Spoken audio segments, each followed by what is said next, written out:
Hey guys, just wanted to do a quick video on Spyro 2 details that you may have missed. I'm sure there's a ton more, but these are the ones that I found. Please comment down below if you have any cool details that I missed and I'll put it in the next video. Without further ado, let's begin. Colossus. So there's a good amount of changes done to this level. First of all, for those of you wondering, the Superflame can't harm the Yeti. You can fly around the sides, but you can't go through the window. Unfortunately, the Yeti must die and there's no way to save him to beat the level. The Yeti also makes noise in the original, just thought I should mention that.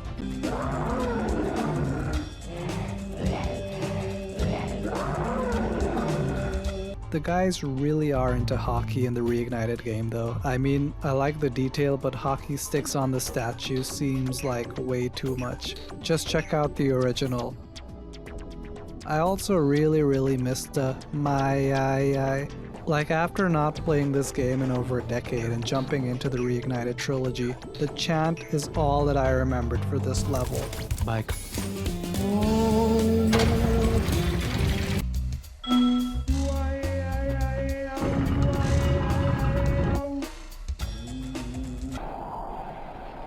disappointed! Also, this painting right here is the artisan's homeworld of Spyro 1. I promise that this video is not meant to be a compare and contrast between the original and the remake, even though that's how it looks right now. For sure, this one is Autumn Plains, I know that one. I'm legitimately not sure what level this painting is for. Please comment down below if you have any idea. My guess is Cloud Temples, and I know it's wrong. No idea and no idea. I haven't played enough it seems. I think this is Cloud Temples as well. I am really bad at analyzing it seems. But this one I'm 90% sure if that helps. Idle Springs enemies. There are 4 enemies in Idle Springs, and each of them holds a distinct item in their skewer. The first is Fatty McBlubberpants right here. You know he's fat because he has a marshmallow. Same thing in the original. Then we have the little guy, who has a variety of stuff, same as in the original. Tomato, sausage, onion, and maybe a bell pepper. The third is Thin, because he has a sausage and sausages are thin, the exact same for the original. You are what you eat after all. Finally, we have the umbrella Tiki. I love how happy he is, he's just jumping around and twirling the umbrella, not a care in the world. Compared to the original, he looks better, but the original guy is better in one way and that is sound design. Like, why would they take out the ooga ooga? It's funny. Or maybe I'm just weird. Ooga, ooga, ooga. Hurricos. It's actually possible to land on the fan in Hurricos, but it's not possible to stand on it. You get thrown off. Probably to make you do the level the quote-unquote correct way. Also, when you hit the red button to slow down the fan, it spawns Spyro right in front of it, doesn't matter where you are. Speaking of which, did you know that you can complete the entire Fan Glide 1 without gliding? Links to the no glide run in the description. Shameless plug is shameless. Superflame. I actually didn't mind this. I got this from Canadian Guy A and thought that this should have been in the main menu instead of a secret code, but for those of you that have 100%ed the game and want to turn it off, just put this code in the pause menu and it'll toggle the Superflame on and off again.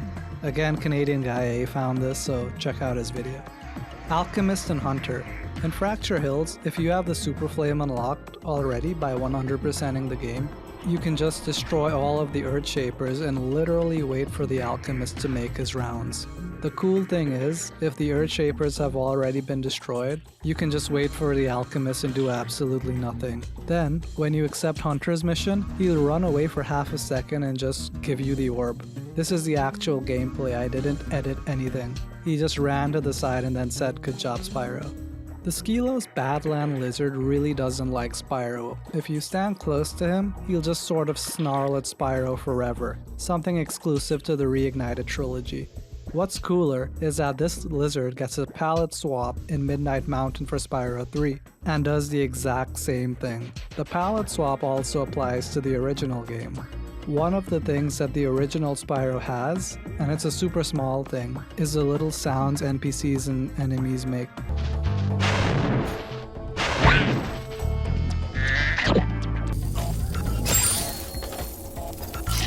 One of them is just the noise the lizard makes when you kill them.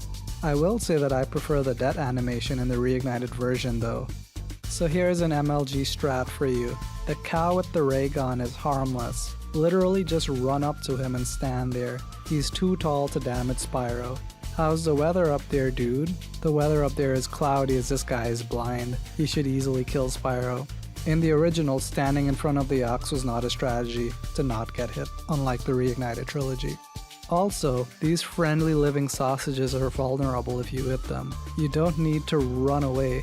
What's better is that if you hit them just the right way, they can harm their friends. This is one of the few enemies that can actually harm others in Spyro 2. I do like what they've done with the shield, better than whatever shape that is in the original. Zoey does flips. This also applies to Spyro 1, as the fairy does flips in the original game too. This is straight up amazing, completely useless information to have but fun to do. If you can set it up where Spyro stands and she just keeps flipping, I promise that you won't do anything for a while. I swear to you guys that I was looking at the fairy flip for over 5 minutes. Magma Cone. So if you have the Superflame power up and go to the Magma Cone level and kill the Earthshapers, the Satyr NPCs will just be stuck in limbo forever. I especially feel bad for this one. He is shaking to hold this boulder for a target that will never come. If you ask me, Spyro is a true villain to allow this to happen. There's one thing I like to do in games, and that is find glitches. I just wish that these were more useful, but pointless glitches still have a point, and that's entertainment. It's possible to have the falling animation on top of the Dragon Shores portal. That's it. I don't know why I take so much pleasure in seeing Spyro act as if he's about to die. What's more fun is that you can do a skull bash whilst falling and invert Spyro for a couple seconds. Yeah, that's it. For those of you wondering, yes, it is possible to do this in the original game, though it's a lot harder than in the reignited trilogy. Not hard, just harder, but it feels better to see Spyro's face in the newer version since we can feel his pain. I sound like a monster after saying that. Whilst you're still in Winter Tundra, look at the moon. Notice that it's a full moon, same as in the original game. However, when you go to fight Ripto, I guess the moon changed. It's now a crescent moon. I guess between Spyro arriving in Winter Tundra and fighting Ripto within the night, the phase of the moon changed. For those of you wondering, in the original Spyro 2, the moon remained unchanged, so it was still a full moon. So before you go to fight Ripto, there are paintings of some of the inhabitants of Avalar. The first is the Ice Climbers or Eskimos from Crystal Glacier, the second is the Seahorse from Aquaria Towers, the third is the Satyr from Fracture Hills, Gotta Be There Just For Me, the fourth is the Turtle from Sunny Beach. The fifth and the sixth are a bit hard to see, but the fifth is the Rodent or Bunny from Glimmer, and the sixth I believe is one of the NPCs from the Speedway levels. So those are 12 details that I found that you may have missed. Please comment down below if you have any cool details about the original Spyro 2 or the reignited version that I missed, or would like others to know about, and I'll put it in the next video to share with everyone. That's it guys, I hope you enjoyed my video and learned something new. Next on the list is Spyro 3's details. Thank you for watching.